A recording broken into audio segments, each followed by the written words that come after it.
Saya punya teman Pak Julpan, beliau ahli di organik.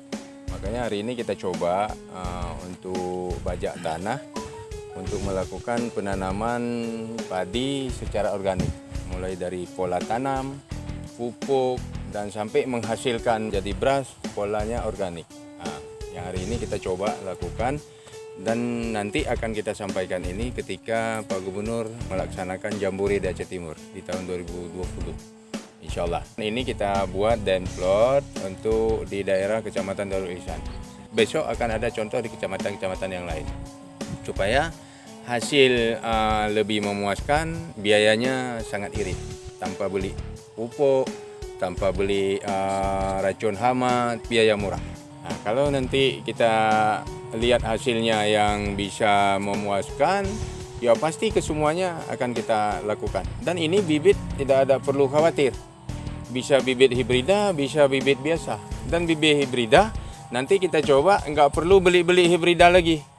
Nah, jadi bibit ini bisa dikembangkan sendiri oleh masyarakat. Nah, insya Allah.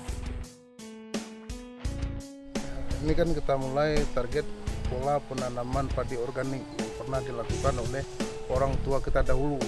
Nah, kita bangkitkan kembali teknologi pertanian yang dulu yang tak pernah dibangkitkan oleh petani sekarang, tapi dengan ini kita mulai pola pertanian organik supaya masyarakat tidak melebihi lagi menggunakan pestisida kimia yang sangat membahayakan.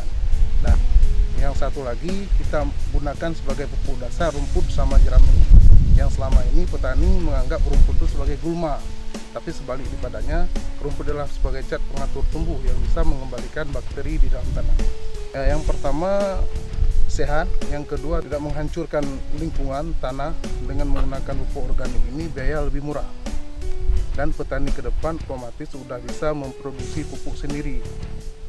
Dan kita ajarkan semua dari dasar pembuatan pupuk sampai cara mengaplikasikan kepada tanaman. Nah, moto saya, pula gedro, baju gedro, yang lebih baru publo.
Aceh Timur beres.